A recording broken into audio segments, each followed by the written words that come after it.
요즘처럼 참 얼굴을 보고 이렇게 만난다고 하는 게 참 힘든 것 같아요. 그래서 오늘 모임이 특별한 모임 같고 아무쪼록 유익한 시간이 되었으면 좋겠습니다. 안녕하세요. 저는 뭐 아시는 분은 아시겠지만 대기업, 알만한 대기업에서 이제 오랜 기간 동안 이제 근무하다가 나와서 이제 아니나 다를까 대기업 나오면 큰 일을 하고 싶어 하잖아요. 그래서 첫 사업에 손을 댔다가 역시나 적시나 이제 많이 망하고 이렇게 하다가 학원에 이제 입문을 하게 됐고요. 몇 년을 이렇게 쭉 이렇게 해보니까 이제 영어만 하다가 이제 교육이라는 데 좀 관심이 가해서 어떻게 하면 애들이 창의력 있게 공부하면 좋을까 해서 좀 아이들의 잠재력을 좀 이끌어주고 조금 더 훌륭하게 될 수 있도록 교육이란 관점에 또 한동안 고민을 많이 했고요. 그리고 이제 조금 더 또 몇 년이 흘러가다 보니까 이제는 아이들 주변이 좀 보이기 시작하면서 아이들이 어떻게 하면 좀 행복하면 좋을까 그런 관점에서 고민을 했고 특별히 이제 아이들 주변이 뭐 친구 관계도 있고 있지만 역시 가장 중요한 것은 부모님이지 않을까 해서 오늘 이런 자리를 마련했습니다. 오늘은 특별히 자녀에 대해서 이제 얘기를 할 텐데요. 자녀가 이 땅에 올 때는 이제 제가 믿기로는 굉장한 큰 의미를 가지고 이제 왔다고 생각하거든요. 그런데 어떤 부모님들은 어떻게 하다가 그냥 아이가 만들어졌겠지라고 이렇게 생각하시는 이제 어머님도 있을 수도 있고 또 특별히 자녀들이 막 힘들게 할 때는 그냥 내가 왜 애를 낳지라고 후회하는 분들 있으세요? 없으시겠죠? 그리고 이제 아이들 또 입장에서는 얘도 굉장히 기회를 가지고 축복 가운데서 왔지만은 어떠다가 이렇게 만나다 보니까 여러분들을 만나신 거 아니겠어요? 그래서 또 일부 자녀들은 그렇지만 별로 어머님들을 아버님들을 달갑지 않게 생각할 자녀들이 있을 수도 있어요. 그 심리학자 프로이드 잘 아시겠지만 이분에 의하면 어린 시절 특히 청소년 시절 때 겪은 상처들이 거의 평생을 간다는 그런 얘기를 하더라고요. 우리 이제 옛날을 돌이켜보면 저희 어머님 때를 이제 하면 솔직히 교육에 대한 관심이 겨를이 없었어요. 아예 관심 안 했습니다. 저만 해도 거의 관심이 없었고 그냥 뭐 하루 따뜻한 밥 한 그릇 먹었으면 좋겠다. 거의 그런 시절이었죠. 그리고 이제 아버님 같은 거 보면 이제 지금 아버님들도 훌륭하시지만 그때 아버님들 보면 상당히 폭력적인 아버님들이 많았었고 가정에 거의 무관심하셨고 이제 그런 가운데서 엄마들이 또 일하시느라 뭐 농사하시느라 또 아이들 챙기시느라 또 뭐 남편 또 커버해 주느라 이제 바쁘셨겠죠 그때. 그때하고 지금하고 이제 많이 다르잖아요 환경이. 지금 아이들은 너무 바쁜 것 같아요. 정말 바쁘고 일단 학원 때문에 바쁜 것 같아요. 그런 점에서는 죄송하게 생각하고요. 뭐 거의 애들 학교 끝나면 영수학원은 요즘 기본인 것 같고 또 어릴 때부터 특기 개발을 위해서 음악, 미술, 태권도 이런 거 이제 보내시고 고등학교 때는 또 논술학원도 또 가시고 있고 아이들이 굉장히 바쁜 거죠. 아이들만 바쁜 게 아니라 아버님도 바쁘죠. 직장에서 생존 경쟁에 안 처지기 위해서 열심히 또 일을 해야 바쁘고 어머님도 바쁘시죠? 네, 바빠요. 뭘로 바빠요? 학원비 부증하느라 바쁘죠. 그래서 그렇지만 우리가 교육에 대해서 이렇게 생각하는 것은 그래도 교육이 좀 아이들한테 희망이 좀 되지 않을까, 도움이 되지 않을까 그렇게 생각하는 거죠. 근데 이미 커버린 우리 아버님, 어머님들은 학교 성적하고 애들의 성공하고 그다지 관련이 그다지 관련이 없다는 이미 우리는 알아요. 그렇지만 우리가 자녀들을 볼 때는 그래도 학생 시절에 기왕이면 공부를 열심히 했으면 좋겠죠. 그리고 공부를 열심히 하는 태도라도 보였으면 좋지 않을까 그렇게 이제 생각을 하는 거죠.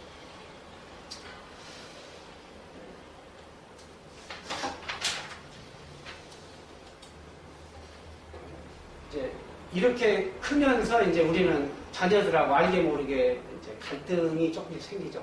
교육을 잘해보려고 하는데 말을 잘 안 듣고 이러잖아요. 주로 갈등할 때 주로 어떤 일 가지고 많이 갈등하세요? 학습태도, 생활 습관, 생활 습관, 학습 태도, 핸드폰.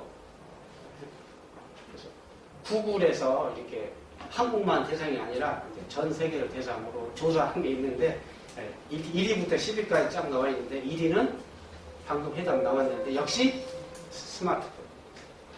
얘들 뭐 정신이 없죠. 그래서 누가 혹자는 말하기를 요즘 아이들은 스마트폰과 함께 태어나서 스마트폰과 함께 죽는다. 이제 그런 말을 할 정도로 그냥 온종일 그냥 스마트폰 하는 거죠.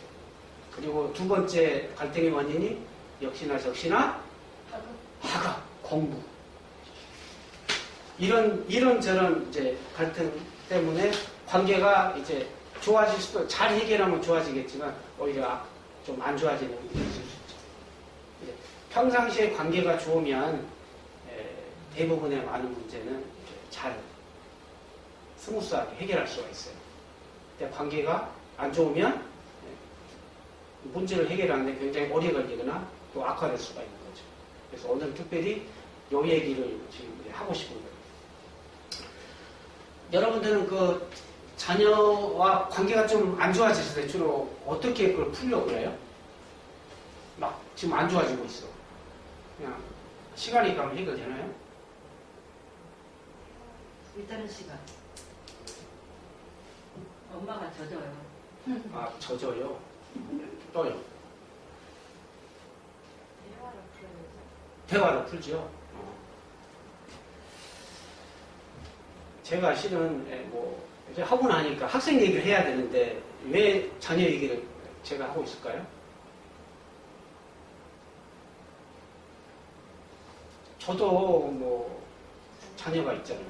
뭐 둘이 있는데 제가 이제 한 몇 년 전인가 뭐 지금은 이제 애들 컸지만 옛날에는 이제 저도 막 속상할 때가 언제였냐면 이제 저는 그때 고등부터 할 때였어요. 밤늦게 막 11시까지 애들 다 가르치고 집에 갔는데 집에 가서 방문을 여니까 우리 애들이 어떻게 하고 있어요? 테레 보고 있죠. 게임하거나. 그러면 막 쫙 이겨 오르죠. 어쩔 수 없는 것 같아요. 그래서 옛날에는 자식 농사 잘 지어놓으면 거의 노후가 보장이 된다고도 했어요. 장남 하나 반대상에 키워놓으면 장남이 다 이렇게 해주는데 지금은 그런 시대는 아닌 것 같죠. 그럼에도 불구하고 이제 우리는 자녀들에 대해서 잘 키우고 싶은 것 같아요. 그것을 부모의 마음이죠. 동물학적 용어를 빌리자면 보호본.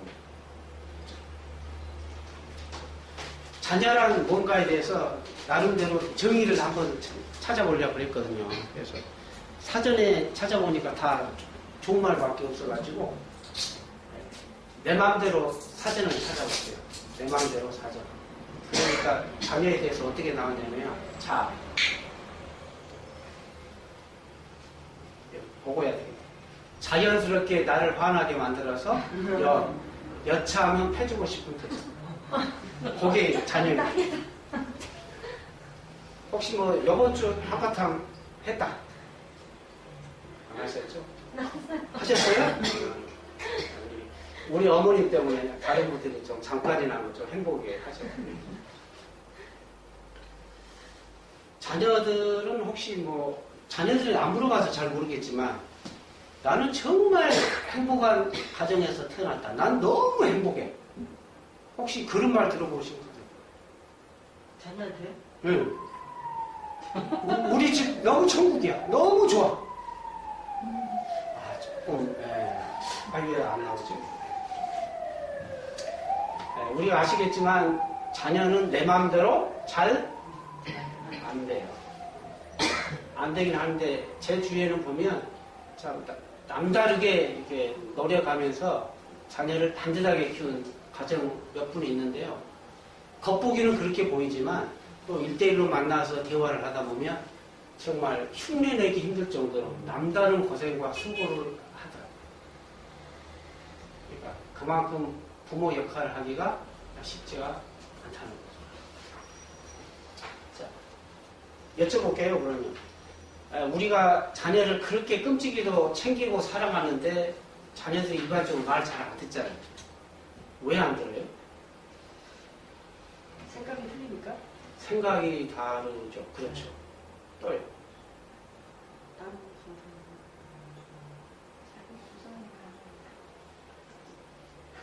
자기 주장이 강하죠. 자기 주장이 강해요. 그렇죠. 잔소리에서 싫어하는 부분 없어요? 이제 어쨌거나 우리가 이제 하면서 이런 부분을 좀 해결하려고 합니다. 제가 보기에는 자녀들을 사랑하는 그런 몇 가정들에게 많은 가정들의 공통적인 게 있는 것 같아요.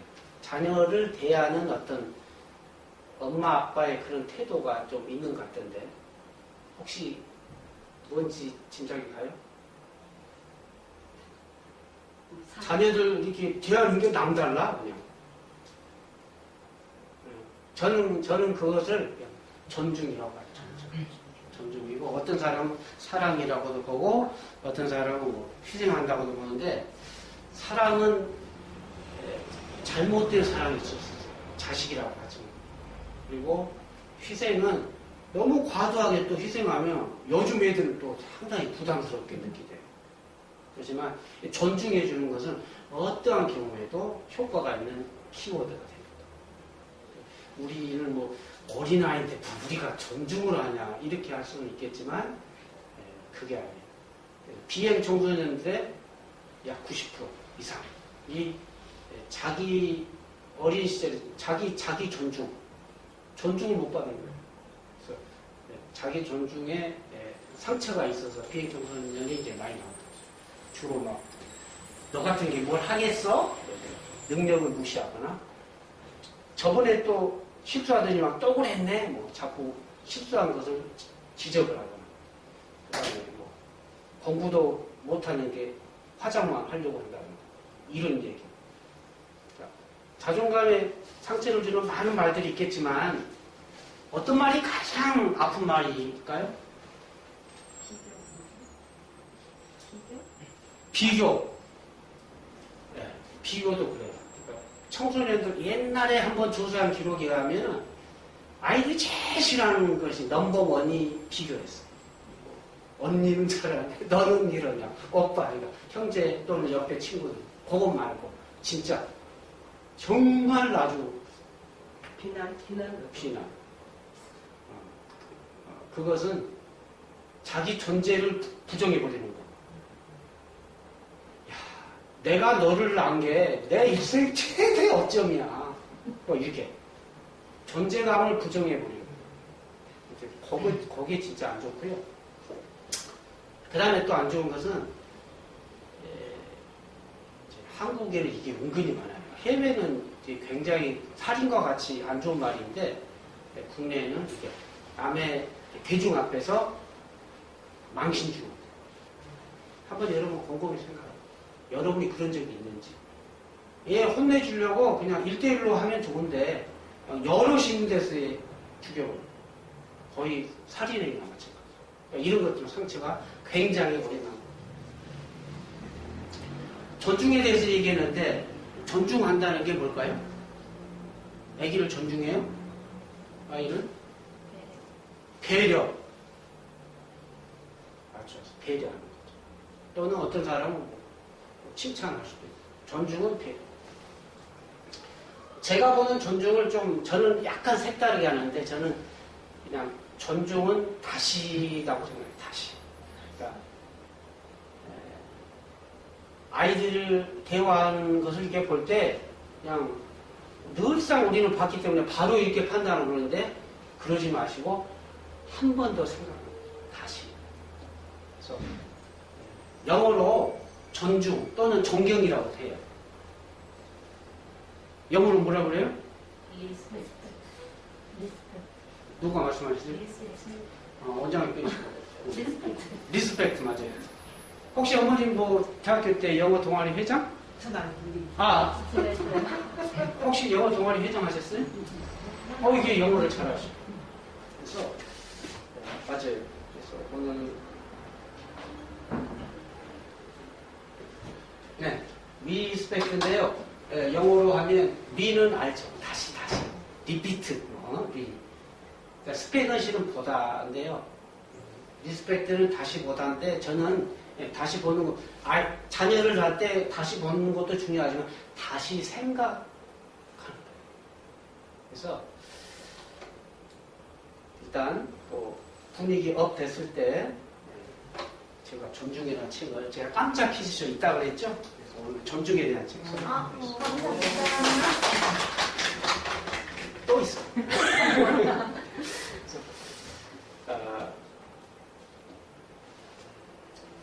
만약에 오늘 자녀가 갑자기 오늘따라 막 핑계를 대는 건지 저녁밥도 안 먹고 학원도 안 가려고 어떻게 반응해요? 통상 같으면? 평소 같으면요? 따지죠. 야, 너 왜 안 가는 거야? 빨리 먹고 가야지. 이렇게 하죠. 그렇게 말하는 것은 존중하고 거리가 멀어요. 다시 생각하죠. 애가 왜 이런 소리를 할까? 뭔 일이 있었을까? 어떻게 하면 설득해서 학원을 보내게 할까? 이렇게 한 번, 두 번 더 생각해 보는 게 자녀를 리스펙트. 다시 보고 다시 생각하는 거죠.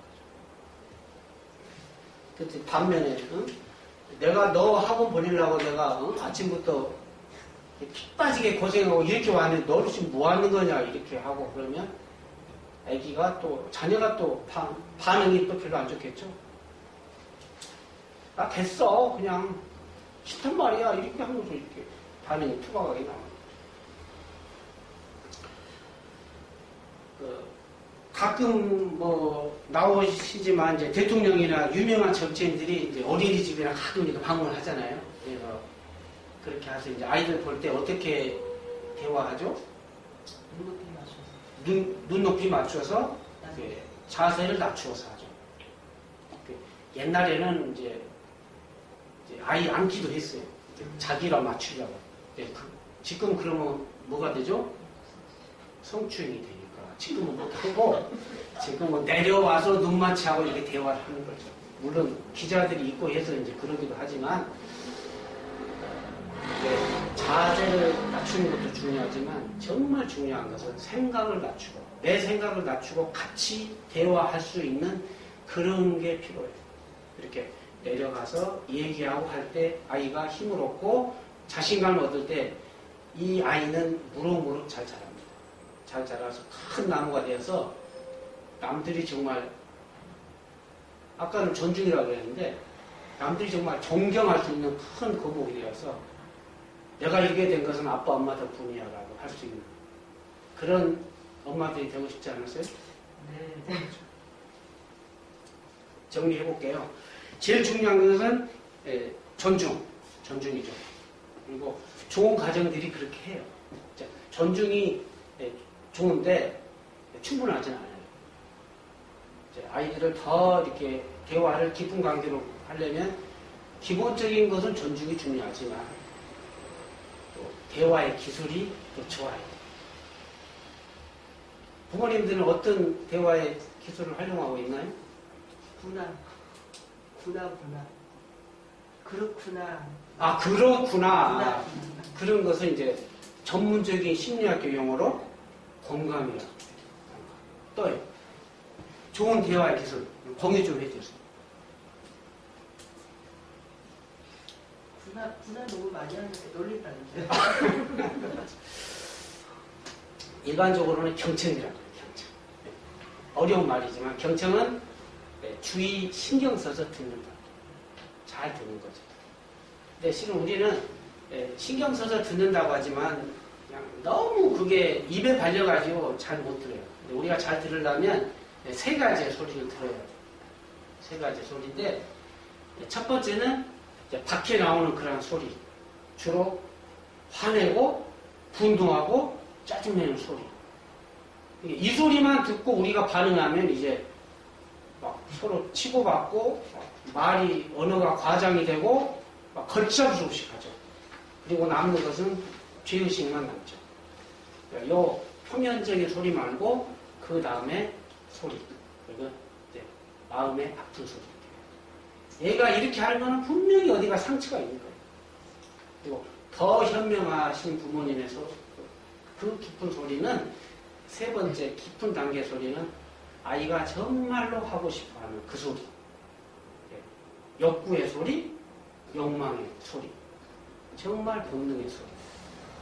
여기까지 들을 수 있으면 아주 좋은 경청이 됩니다. 그러니까 얘는 정말 공부라든가 다른 점에 대해서 너무나 잘하고 싶은데 뭔가 장애물이 있는 거야. 그게 막 골맞어. 그게 상처가 돼. 그러다가 무슨 사건이 있으면 나오는 소리는 짜증내고 분노하고 폭발하고 싫어요.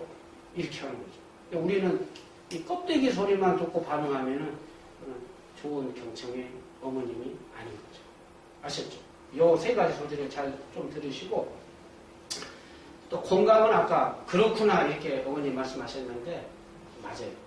공감은 남들의 생각이나 느낌을 내가 동의하면서 그렇구나 맞장구 쳐주는 거예요.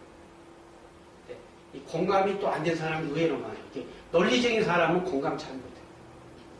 말이 안 되거든. 공감은 논리를 무시하고 그렇게 이렇게 하는 거예요. 저는 다른 경우에서 경청이 잘 되냐 공감이 잘 되냐 이렇게 물어본 적이 있는데 경청이 잘 안 된다. 잘 돼요? 잘 안 되죠. 잘 안 돼요. 상담쌤은 좀 제가 봐도 경청이 잘 안 돼. 나는 경청은 잘 되는데 공감이 안 된다. 공감이 뭐 잘 하신다. 문화분한테 놀렸다는 거예요. 표면적으로. 경청이 안 되는 이유는 뭘까요? 뭐 어머님들 다 잘하신 것 같은데 경청이 안 되면 일단 바빠요. 몸도 바쁘고 시간도 없고 빨리 말해. 본론만 말해. 5마디로 얘기해. 나 지금 바쁘거든? 이러죠. 근데 이런 분들이 나중에 커서 이렇게 이런 관계는 피상적인 관계가 흘러요. 애하고 깊이 못 가요. 그러다가 나중에 이제 꼭 참여하고 싶은 프로그램이 있어요. 그 프로그램 이름이 지금 하는지 모르겠지만 옛날에 1대1로 어디 가서 막 그 대화하는 그 프로그램 1박 2일. 저도 진짜 하고 싶었어요. 아들하고. 못 갔어요. 가족끼리 간 적은 있는데 1대1로 하룻밤 자면서 이런저런 얘기하고 싶은데 그거 못했어요. 공감이 안 되는 거 주로 논리적인 사람이에요. 그리고 남자들이 잘 못해요. 아빠들이. 엄마들이 조금 나아. 그래서 이제 어느 날 아들이 영어 학원에서 점수 영어 학교 나갑시다. 학교에서 98점을 맞췄어. 요즘 98점이면 대단합니다. 90점만 넘겨도 뭐 전혀 상관은 없지만 98점을 가져갔어. 성적을 탁 주니까 아빠 반응이 하나만 잘했어. 근데 거기서 끝나야 되는데 아빠는 절대 그런 법 없습니다. 야, 근데 어떤 문제 틀렸어? 조금 아는 척. 투부정사 틀렸니? 동명사에서 틀렸어? 관계대명사 틀렸니? 꼭 아는 척 하죠. 애기가 좋았던 감정, 해피해서 뒤쪽은 새드로 바뀌죠. 야, 엄마는 안 그랬잖아. 우와, 잘했다. 우리 아들 짱이야. 너무 잘했어. 엄마가 오늘 치킨 쏜다. 이렇게 공감. 그래서 우리 엄마, 특히 어머님들이 자기가 경청 지수가 높은지, 공감 지수가 높은지 이걸 잘 파악해서 부족한 부분은 그냥 가버리면 안 되고 부족한 부분을 좀 채우고 할 수 있는 그런 게 좀 필요합니다. 원래 어머님들이 이제 경청만 잘해도 아이들이 좋아지는데 원래 이게 경청이 요즘 너무 바쁘게 살다 보니까 잘 안 되잖아요. 막 하는데 원래 안 된 건 아니었어요. 원래 엄마들이 경청 잘했어. 그러다가 이제 세월이 좀 가다 보니까 변한 거죠. 경청이 제일 좋았던 때가 언제냐면 아세요? 몇 살 때 애기? 1살에서 2살. 아무리 피곤해도 막 잠에 푹 떨어져도 애기가 저기서 약간 기척소리 난다고 퍼뜩 일어나죠. 그때 최고의 경청심. 요때를 지나서 3살, 4살 되면 이제 이게 뭐야? 이게 뭐야? 하는 시기 오죠. 호기심이 나서. 그러면 막 그때부터 기뻐요. 우리 애기가 뭐 알려고 하니까 막 너무 기뻐서 답변 잘 해주죠. 이렇게 잘하면서 잘 가야 되는데 어느 순간에 막 짜증이 나죠. 애기 데리고 상담소님도 그렇다고 그랬는데 원미상 애기 데리고 가요. 봄에. 그럼 개나리꽃이 쫙 피어요. 애기야 뭐 근데 문제는 애기들이 질문을 같은 걸 자주 해. 그죠? 개나리. 이게 뭐야? 개나리. 아유 이뻐라. 또 10m 또 가면 이게 뭐야? 개나리. 또 가면 이게 뭐야? 개나리. 전혀 피곤하지 않아. 원미산 딱 올라가서 이제 허리 한 몇 바퀴 돌리고 다시 또 내려오니까 또 있어. 엄마 이게 뭐야? 개나리. 또 10m에도 좀 더. 이게 엄마 이게 뭐야? 개나리. 입구에 거의 다 닿았어. 엄마 이게 뭐야? 엄마가 개나리라고 몇 번을 말했어? 너 바보 아니야? 이렇게 돼요. 우리 인내심이 한계가 있어요. 근데 청소년 문제 많이 하시는 그런 사람들이 가면 이게 뭐냐라고 할 때 인내심을 가지고 잘 답변하고 다른 질문 통해서 할 때 이때 천재를 만들 수 있는 절호의 기회인데 이게 경청이 안 돼가지고 그 시기를 놓쳐버린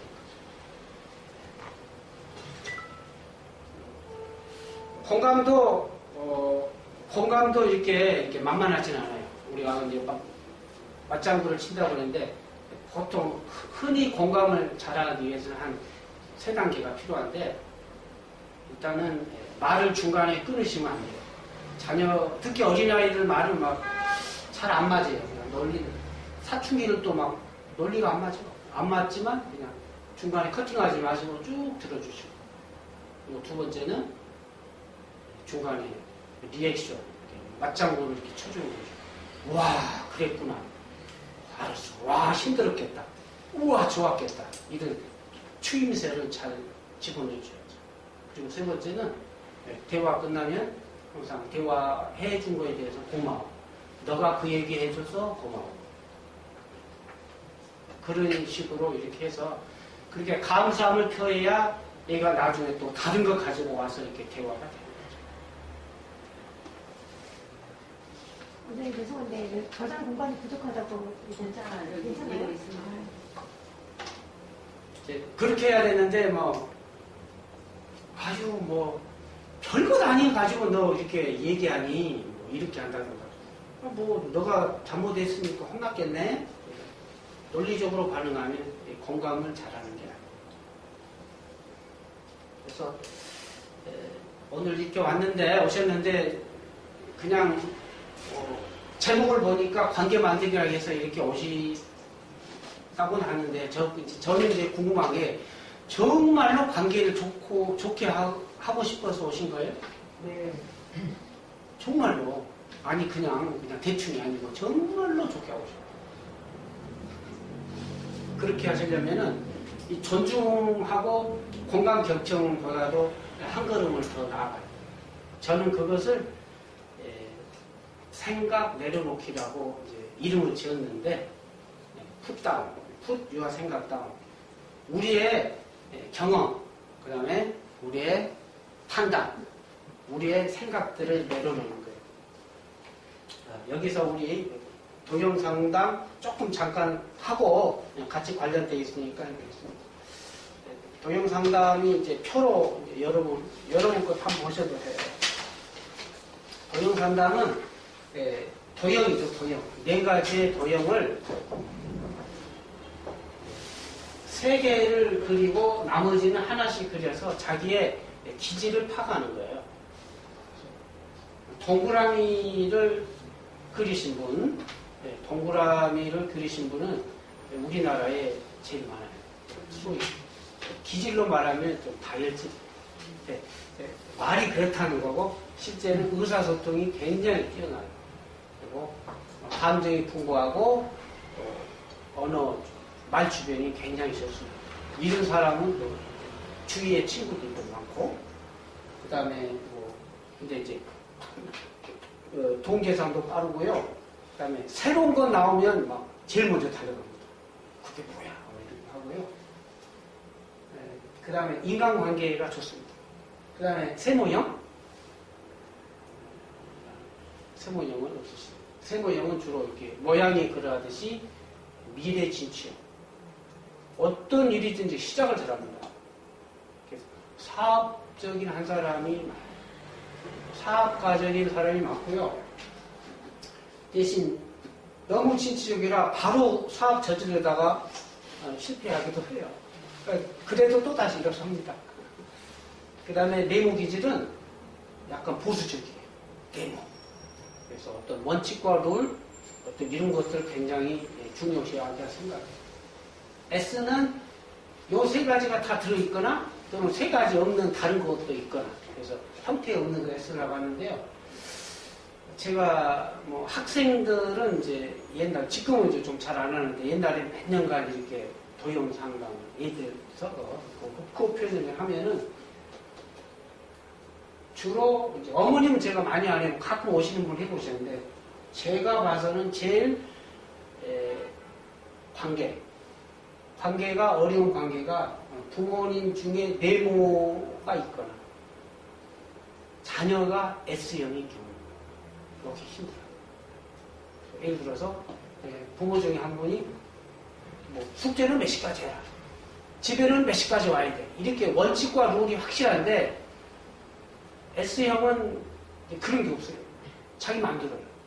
그래서 뭐 아버지가 내모 아버지가 그 자녀한테 오늘 10시까지 꼭 와서 해야 돼 하는데 얘는 밖에 나가는 순간 잊어버려. 막 너무 자기 공방해가지고 막 가다가 새벽 한 4시나 들어와. 친구들 보다. 그 아빠는 잠자고 있었을까요? 잠 못 자죠. 어떠한 일이 벌어졌을지 상상이 가죠? 근데 요즘은 이제 자녀들을 보니까 S형이 은근히 많아. 개성화 시대가 돼서 S형이 굉장히 많기 때문에 우리 어머님들이 자녀에 대한 깊은 일을 하지 않으면 계속 갈등이 깊으세요. 그리고 이제 우리가 또 실수하기 쉬운 것 중에 하나가 이제 이 1세대, 그러니까 부모 세대가 성실하게 노력해서 잘 됐어요. 잘 되면 은근 살짝 자신의 성공 철학을 자녀한테 심어주고 싶어요. 그래서 그 은근히 강해요. 근데 자녀가 잘 따라가주면 좋은데 잘 따라가주면 오히려 반발하고 이럴 때 힘들죠. 그러다가 언제 포기하느냐? 그러니까 뭐 갑자기 스트레스가 쌓여가지고 큰 병에 걸리거나 그러면 안 되겠죠. 어느 날 뭐 일부 애들처럼 책상에 메모 하나 쓰고 이상한 대로 가려고 하는 암시 같은 메모를 볼 때 손을 탁 놓죠. 엄마가 미안해. 공부 그렇게 하는데 너 있는 곳으로 충분 건강하게만 살자. 처음부터 이렇게 하면 얼마나 좋겠습니까? 이때까지 온 그런 마음의 상처를 고치려면 시간이 많이 걸리겠죠. 우리가 알아야 될 것은 가치관이죠. 가치관. 가치는 어려운 단어예요. 가치는 오래 가는 거예요. 오래 가서 좋은 거예요. 돈도 가치예요. 모든 것은 돈으로 측량해요. 다이아몬드는 오래 가니까 귀한 거예요. 우리 부모의 가치관과 자녀의 가치관이 다를 수 있죠. 근데 자녀가 크면 다시 엄마의 가치관을 돈으로 되기도 해요. 일부는. 그렇지만 다를 수 있어요. 부모가 성공적으로 잘 이렇게 컸다고 해도 달리 갈 수가 있는 거예요. 이제 부모가 뭐 자식이 부모를 닮는다고 하잖아요. 그렇지만 물론 이제 성품, 성실, 배려, 뭐 희생, 사랑 이런 좋은 성품은 닮지 말아도 닮아요. 그냥 보니까. 그렇지만 아이들의 재능이 어떻게 아빠 엄마랑 같을 수 있어요?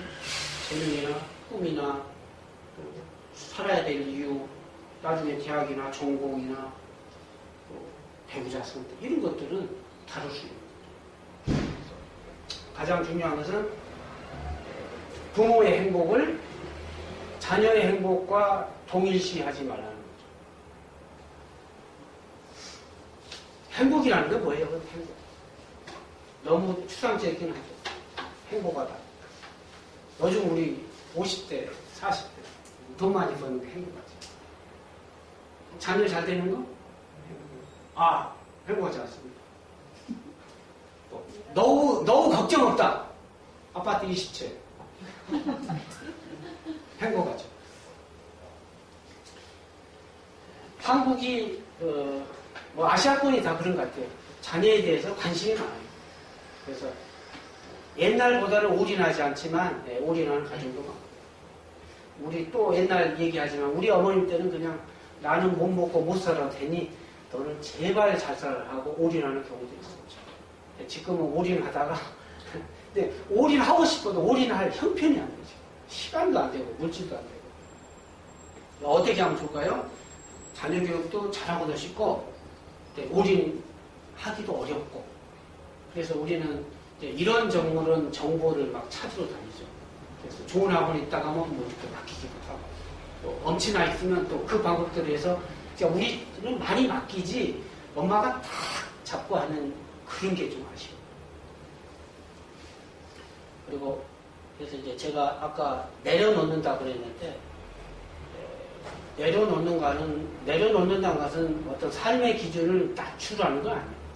일단은 아이들 생각으로 내려가서 같이 그 생각에 어울려서 다시 끌어올리자는 거죠.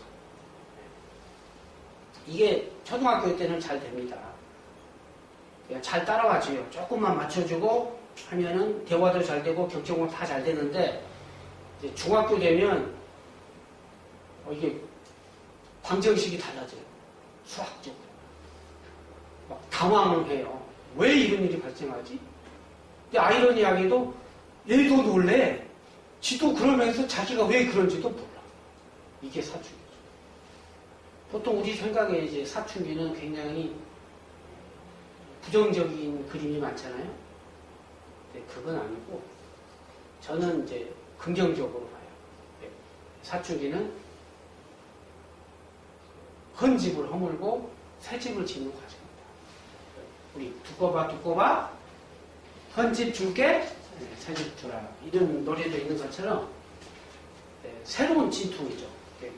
우리가 이사하면은 그냥 하루만 이제 고생하면 이사 끝 되는데, 집을 헐면은 아픔이 있어요. 그 아픔을 겪어야 되고, 또 새롭게 집을 지으려면 기초공사 할 때, 그때는 부모와 그 사춘기에 있는 자녀 관계를 다시 해야 돼. 그래야 기초공사가 잘 돼. 옛날에 했던 그대로 지으려고 하면 또 허물어져. 그래서 기초를 잘 세우고, 방도 잘 꾸미고, 마지막 지붕까지. 근데 잘 가면 좋은데 중간에 태풍이 칠 수도 있어요. 태풍이 오셨어요. 그때 기초공사가 잘 안 되면 허물어져. 집을 잘 붙잡고 있어야 돼요. 그래서 이때는 이제 아까 내려놓기를 더 넘어가서 이제는 자녀들의 청소년기 때는 생각을 쫓아다니고, 생각 내려놓기가 있고요. 생각을 쫓아가기 인데요. 내려놓기가 생각을 쫓아가고, 그 다음에 생각을 맞춰가는 게 필요합니다. 아까도 얘기했지만 부모의 가치관을 자녀 가치관으로 바꿔서 할 필요가 있는 거고요. 주로 이 청소년기에 우리는 잘 모르지만, 우리는 참 아이들 볼 때는 이게 말도 안 되는 소리 한다고 그러지만, 제가 봐서는 일생의 가장 일생 주기 중에서 생각의 속도 가장 빠른 게 사춘기라고. 어제 다르고 오늘 다르고 내일이 틀려요. 우리는 이제 그때 말하는 것만 가지고 판단해서 그런데 이 속에 생각하는 속도는 굉장히 빠르다. 시속 한 50km 돼요. 우리 엄마들의 생각의 속도가 얼마인 줄 아세요? 우리 50대 몇 킬로 같아요? 50kg? 그럼 청소년 똑같아요? 그 정도 가면 걱정할 필요가 없습니다. 제가 봐서는 한 5kg. 우리가 헬스장에서 달리기 하죠. 대충 그 속도예요. 또 사춘기 때는 생각의 속도도 빠르지만 에너지가 굉장히 넘쳐요. 그래서 여러 가지를 동시에 잘할 수도 있어요. 우선은 자녀의 생각을 따라가는 것이 필요합니다. 말이 안 되는 것도 공감해줘야 돼요. 억지로 무엇을 시키려고 하면 안 돼요. 청소년한테는 감정을 상하면 모든 것이 귀찮아요. 공부 외에도 여러 가지 관심사가 많죠. 뭐 애완동물을 키운다거나 또 일부는 이성 친구에 관심이 있다거나. 반면에 정작 부모님들이 궁금해하는 진로라든가 꿈이라든가 이런 데에 대해서는 별로 관심이 없거나 질문해도 답변이 없어요. 초등학교 때나 해당되는 이러한 질문이지 중학교 때는 이러한 질문이 신선하지가 않아요. 물론 답변하기 곤란한 것도 있겠죠. 또한 이때 청소년들의 생각을 잘 쫓아가려면 자녀의 관심사를 파악하는 것이 필요합니다. 자녀가 관심을 가지고 있는 것을 한 10가지 정도를 대화를 통해서 한번 파악을 해보세요. 그리고 여러분이 가장 궁금해하는 공부가 과연 그 10개 순위의 목록 중에서 몇 위에 있는지를 한번 파악을 해보세요. 저는 고등학교 다니는 아들하고 한번 해본 적이 있는데 공부하는 게 5위에 있더라고요. 저는 깜짝 놀랐어요. 여러분도 한번 파악을 해보시고 만약에 뭐 1위, 2위가 친구라고 하면은 친구의 이름 또 파악을 해보시고 그 친구의 우선순위까지 그 친구의 또 관심사까지 같이 파악을 해주면 자녀와 대화할 때 굉장한 도움이 될 거예요. 관심사와 더불어 자녀들의 장점 한 20가지는 적어봐야 돼요.